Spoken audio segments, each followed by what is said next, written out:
Well, guys, welcome to Touchline Podcast. Back with another one. Do you want to introduce yourself, Cam? Say hello. I think they know by now. I think they What's do. happening? I think they do. So, round 8 was probably one of the toughest rounds so far, do you reckon? Yeah, probably one of the most a lot eventful of big ones. teams going up against each other, weren't it, really? Yeah. So, there was a few big stories that we'll get into, obviously, later on. Yeah. Football as well going on.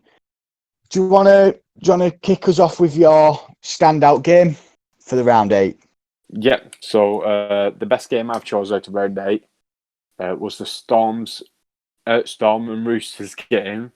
Finished 27-25. I think the craziness that was happening towards the end of that game was mad. It was probably one of the best games to watch this week. Yeah. And fair play to young Pappenhausen, is it? I think that's how you say it. Give him credit as well for stepping up to the mark and kicking the drop goal to send it into Golden Point. Yeah. You know, big raps, big raps. Another good game. Also was the Eels and Cowboys. Not so much for the Cowboys standpoint, but how good footy Eels are playing at the minute. I know. Yeah. They're rightfully at top at table. I think they deserve it at the minute. One of the best teams to watch as well. I think it was pretty much a masterclass from Clint Gutherson as well. He played class in that game. He's quality. He is absolutely quality. It was his 100th game as well, wasn't it? Bloody hell. And he showed up big time for it. I threw in the Knights and Manly game, you know. I was going to say that, yeah. Both depleted sides. Manly, obviously, without Travojevic. You know, Knights, a few lads out. But, you know, Ponga went off with a concussion, so hopefully it's nothing too serious. And he'll be back next week for the game against the Eels because they are going to need him for that. And I hate to say it, but I do think Manly were robbed. I think Manly should have won it. Possibly, yeah. Do you see towards the end, Jake Trbojevic got sent off and that other prop, forgot his name. Which one for Manly? Yeah. I was just about to say that for Noah Blake. Apparently he called the ref an F. Can we say it? Should we say it? Yeah, do it. Lad. Yeah, he called the ref a fucking retard, apparently. So ref weren't happy with that and sent him off. But yeah, I do think Manly were robbed. I think they could have won it. They should have won it. But end of the day, didn't happen for him. And Knights came away with a big win, a very big win for Knights at minute. You know, they've only lost 2 games this season, one at home and one away. So they're looking like a very good side, Knights, this year. Very good side. Yeah, and another interesting game from this week is how dominant the Sharks were. I mean, Sean Johnson came out and actually, you know, give us a bit of a flashback in one of the plays that I saw where he brought the line and offloaded it, but it was just a class game for them. Do you know what? I like Sean Johnson has been class, but do you know what I think's helped him? And I don't think it's a coincidence that since Moylan's come back for Sharks, he's kind of sparked a bit of something in him. Yeah. And I think now that Sean Johnson has a class fullback in the team, I think that helps him massively. Him and Townsend must be loving it at the minute with Moylan back in the team because, like I said, it's no coincidence that the Sharks have started putting a bit of run of form together. You know, hopefully they can keep it going and stay in for finals footy because that'd do them a world of good if they could do that. Yeah, massive. And another win for Panthers as well, unbeaten at home this season. So it's crazy. Can't go wrong. Should be a good game next week, that, Panthers and Sharks. Another crazy thing happening this week was the whole thing surrounding Bateman. Yeah, it's finally happened. Yeah. He did like a Zoom call to announce it with Chris Redlinski. He's coming back to Wigan on a 4-year deal. No, for I don't. about the same money as Yeah, Raiders as well. I don't get how that's going to work in salary cap terms with the players we got. Who's going to leave? I don't know if you saw it, but apparently there's for Wigan to sit under the salary cap because they've already got two lads under the marquee signing. There's talks of George Burgess, or Jackson Hastings, because they're the two marquee signings that we're gonna have at the minute, and they're the ones that they need to kind of. I also read Get somewhere rid of one that of them. apparently he's been told that he's going to be the captain, Bateman. Oh, interesting. With obviously a Lachlan out next year. Yeah, I don't know if Richie said deserves it, but I don't know. It's one of them. You give it to the player who's been there longest, or the player that's performing. Yeah, but I think to just give it to Bateman, I think that's just like like to entice him to come, or you can be captain if you come over for a bit less money or something. I do feel sorry for Raiders with all that though, because it was always going to happen. Yeah. Clubs couldn't afford to give him the money he wanted over there. And I think there was only one Super League club that he was going to come back to. But I feel sorry for Raiders in the fact that he's leaving a year early. I read somewhere that it's going to leave a massive hole financially. Yeah. In terms of losing him. So the Raiders are going to have a bit of it should be interesting how they get on now with this season. Now that that's kind of, it could go one or two ways. It could be that you see it now as like, right, we know what's happening. We can get on with motivation. It now. Yeah. Or it can be like, oh crap, like, what do we do? Yeah. Yeah. I don't see it being that way, but no. It'd be interesting to see how their season goes about. It'd be interesting to see if they're worried about George Williams. Yeah. Just in case he does the same. I get it's different circumstances because Bateman had a kid back here who we didn't really see that much, but I don't know. I think it's with Williams as well. I think he's enjoying it more over there. I think he kind of knows his place in that team. He's the starting six, Yeah. One thing that I did want to mention is Joey Leilua for the Tigers. He's been known as a bit of a wild card, with Roosters and Canberra. But I don't know if you saw it, the Tigers game, he threw a bit of a wobbler towards the end of the game against the Panthers. And the Tigers put a kick through. They've cleaned it up. And Joey Leilua's just put literally swinging arm right across the fullback who hasn't even got the ball. And just threw him to the ground. Oh dear. Now, there's talks now of him being dropped in the coming weeks because for Tigers, they don't need a player that's doing that. A struggling Tigers side. Yeah, like reckless. Wins and stuff. They can't be having someone that could just cost them the game for no reason just because they're frustrated, Yeah. But be interesting to see if he does get dropped with them already dropping Benji Marshall. Yeah. For Reynolds. So it's in a bit of a dismay at the minute, that Tigers squad, when you look at it. Yeah. I don't think people know whether they're safe or not. Give credit though, their number 9, that Harry Grant, he's quality for Tigers. Unbelievable number 9 him. Unbelievable. Is there any more news you want to talk about? Any more news while we're on the subject? Pretty much the state of Brisbane. What's going to happen there now? Because it was all in tears after that game, weren't they? There seems to be a common trend with the Broncos, though. It's like they seem to be able to score tries in the first half because they were beating New Zealand. They seem to be able to put tries together in the first half, whether it's one or two. Consistent. But it's just the second half. I think it's harsh on the number 7, not Milford, the lad that they got from, is it Brodie Croft? Yeah. I think it's a bit harsh on him because I think people are kind of expecting a lot from him. And don't get me wrong, I get why, coming from, he was a starter for the Storm, but Broncos aren't as good as the Storm. When you're not playing against a pack that's as dominant for a half. It's hard that to must influence a team when the team's not bonded together. Yeah. Really. Yeah, and you saw it at the end of the match. They were crying. They were absolutely heartbroken, and so you can tell that they want to win. It's just when you just don't know what's going wrong, do you? There's obviously some sort of miscommunication going on amongst the team. Yeah, and I think they'll lose some big Origin because it's like they have a lot of Origin stars in that team. I think they have about 8 Origin stars in that team and internationals.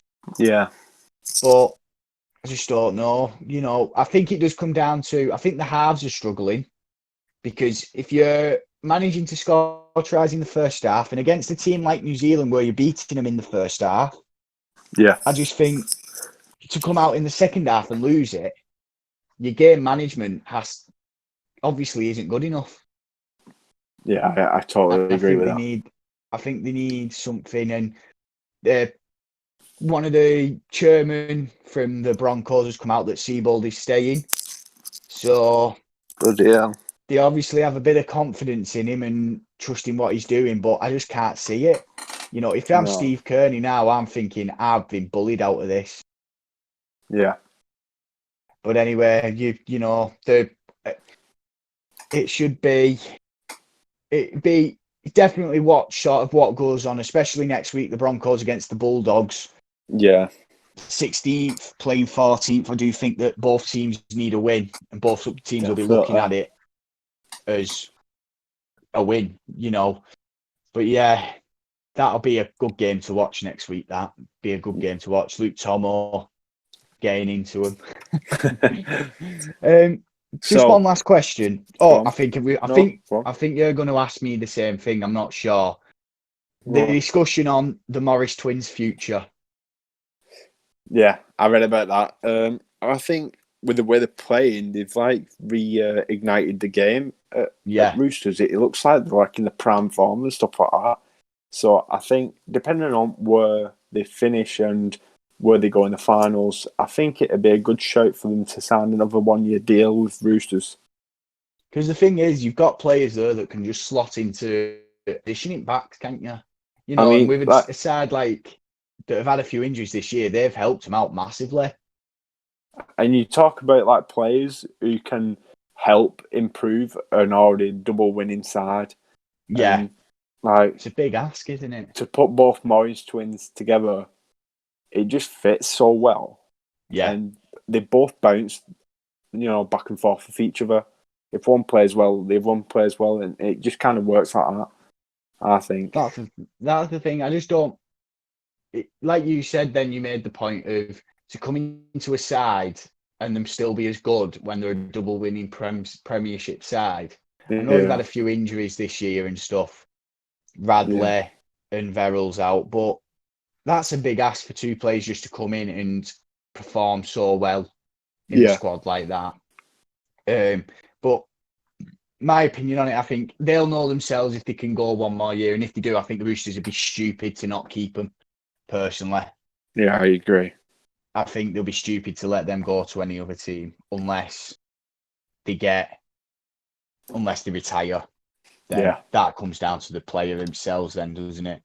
Yeah. So, but yeah, I think in terms of the rugby, that's about it, isn't it? Really, there's not really been much. No. From what we've seen across the pond.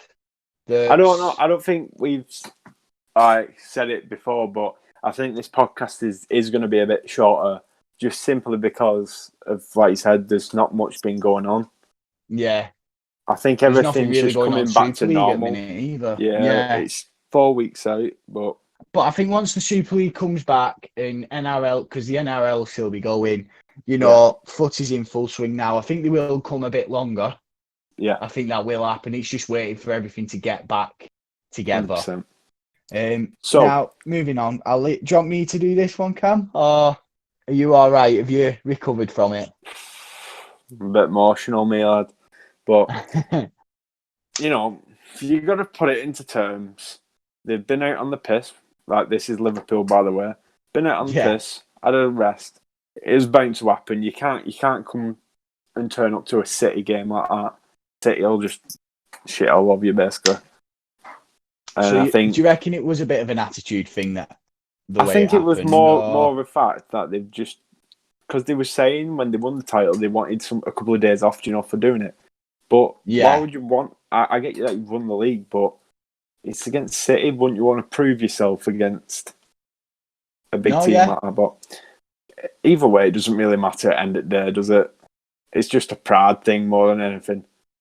Yeah, I don't think. I mean, even I know they've won it, but at the same time, I think you'd want to go out with a bang. Yeah. I think it's still up for debate of wanting that. Yeah. Like I said, it's just a pride thing. You'd want to try and beat yourself against. Yeah. Beat yourself. And were they on the cusp of breaking a record? Yeah, they have to get 15 points in the last, I think it's 6 games. Don't quote me. So it's doable still, isn't it? But yeah. Well, they're playing at the minute. I don't know if they're winning or not. They're against Villa. So they should beat Villa. It'd be the thing. We did do a bit of a discussion, didn't we, where we said like that we were going to discuss on terms of the league table and who would finish fourth and things like that. Yeah.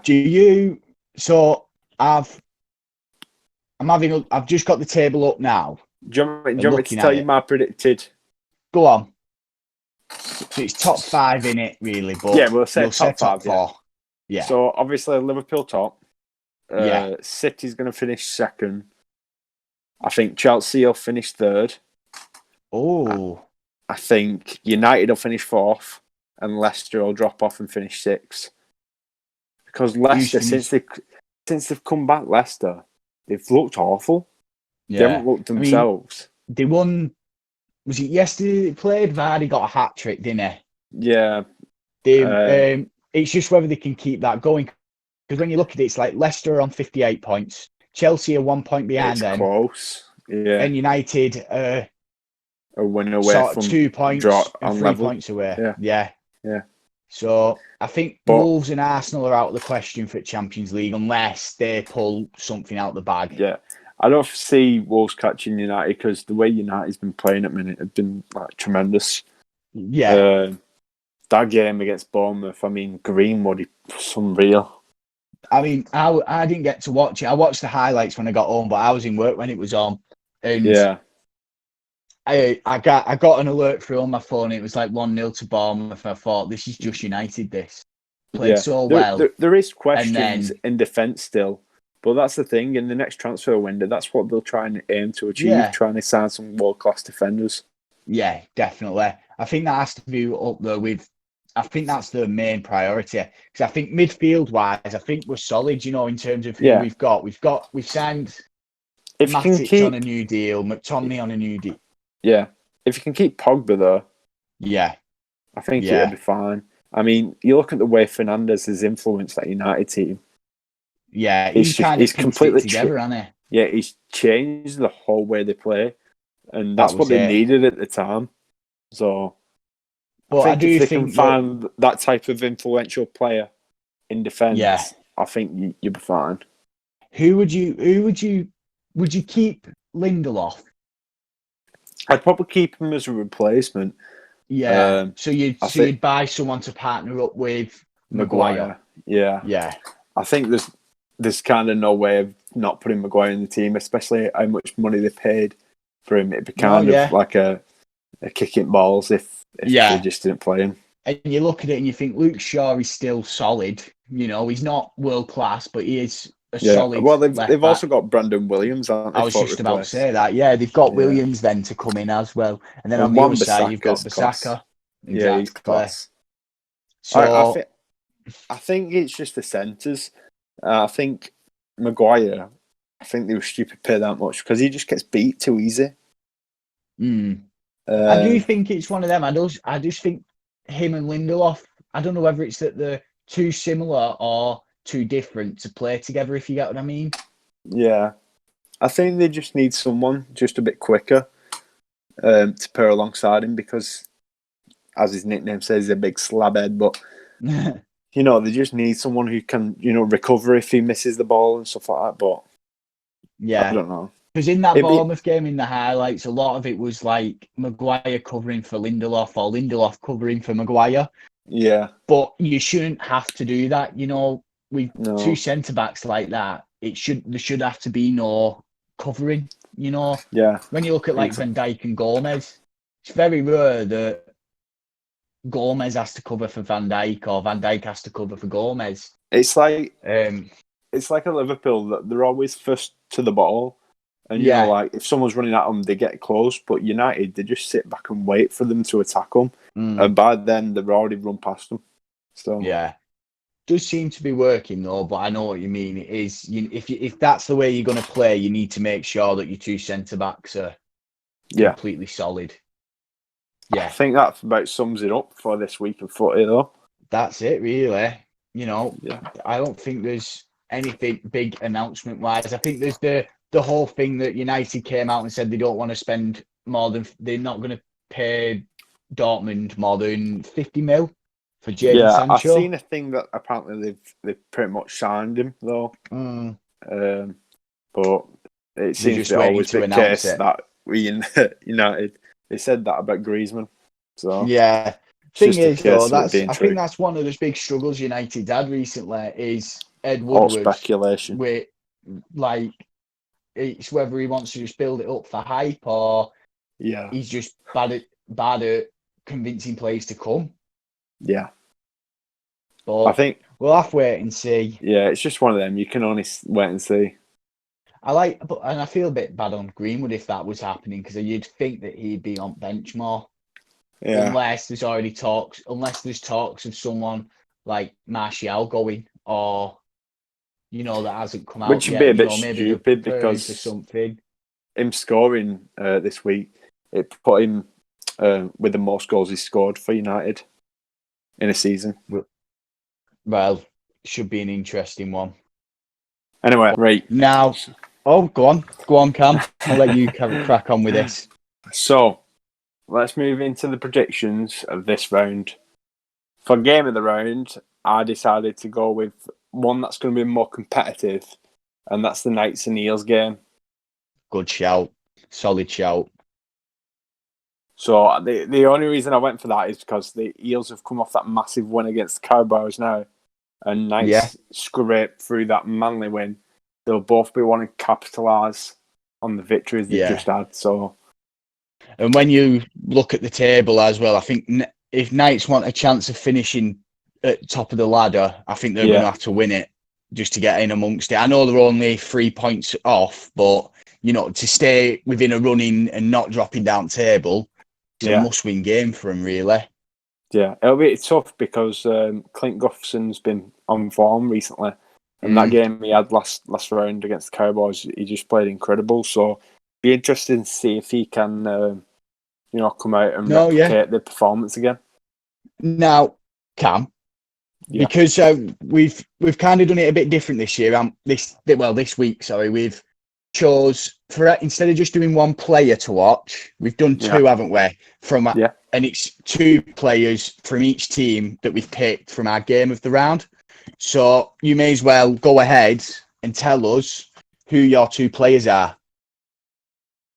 For that round, I've gone with Clinton Gutherson. Clinton, whatever his name is. Clint, Big Clint. And I've gone with Mitchell Pearce as well. Just because of that game last week, he just played amazing in the halves. Like, his kicking game was amazing. Just the way he influences the halves pack of the Knights side. Yeah. Thing is, with Pearce, it's like everything will go through him. Kurtman is a quality half purring for him. Kurtman's a bit more improvised and kind of likes to run the ball and things like that, where everything sort of runs through Pearce then. And it helps with his experience and that, doesn't it? Exactly. And I think Pearce is like the game changer. If he has a bad game, which is very rare, it is a lot harder for the Knights to win a game. Yeah. But when he's playing on top form, it's hard for him to lose a game then. And I think he's come into 100%. his own the last couple of years, and I think that Origin game for you last year helped him. Yeah, 100%. And the thing is, because you said Gufferson, what's mad is he was at Manly for the start of his career. Bloody hell. And then Manly shipped him off to Para. And when he was at Para, they hated him. They were like, why have we signed this lad? At the time, they had quite a few decent backs. And it's like, why have we signed him? And now he's got the nickname King Guffo. So King Guffo. that just tells you how good he is. Yeah. And I think it's only them two. You maybe could have gone with Kalen Ponga for the Knights, but I think Pearce and Gufferson, they're going to be the two key players. I think that's what team. helps with Pearce. Like, Ponga only has a good game, as well as Pearce does, because it comes off the back of Pearce pretty much. Yeah, they play off each other, don't they? Yeah. So. Now, going into my game, I've gone with the Raiders and Storm. I think Raiders and the Storm coming off big wins. I think they're both going to look for something to capitalise and get off to a good start. And it's kind of like a bit of a payback round, really. Raiders beating them last time out. I think Storm will look to sort of push back now, and especially coming off the back of beating the Roosters, where most people, even though Roosters were shy of a few players, probably would have looked to wanting to maybe getting beat. Roosters probably were the favourites in that game, but they came through. And then that leads on. I think my players, I've gone with Cam Smith because I think he's going to want to one-up Josh Hodgson, because last time they were out, they played, Hodgson did show him up. And I think anyone with little sense of rugby league would have seen that if they'd watched the game. And my other player is Josh Hodgson, because I think he's got something to prove now that he's not sort of going to just get turned over easy. Yeah, I agree. So, they're my two players. Pretty self-explanatory, really. Both are going to be key players for Storm, and it should be an absolute cracker of a game. Definitely. I think that pretty much sums... Oh, wait. We're doing it. You've jinxed teams now, 2 weeks on the bounce since we've done this, so you do it another time. We're not doing this anymore. Crazy to think about that, isn't it? Yeah. Who are you going with? Go on. Who are you putting under the thumb this time out? I'll put Parramatta under the thumb. Well, Parramatta. Hey guys, hope you're all well. I just wanted to quickly just jump in here because since when I started to edit it, realised again that we've had another problem with our audio recording. We are going to look to get this changed, as it's becoming very frustrating because we're having to do this quite a bit now, and we are finding problems during the podcast that it's not recording everything we want and things like that. So I just wanted to pop on here and just explain that Cam had said Parramatta would go top in his prediction. I said that Panthers will go top. And I just want to give you a bit of clarity on that and just let you know who we said. But we also said to make sure that you like, comment and subscribe, hit the notification bell, and make sure that you leave comments down below of what you'd like us to talk about next. Cheers. Stay safe.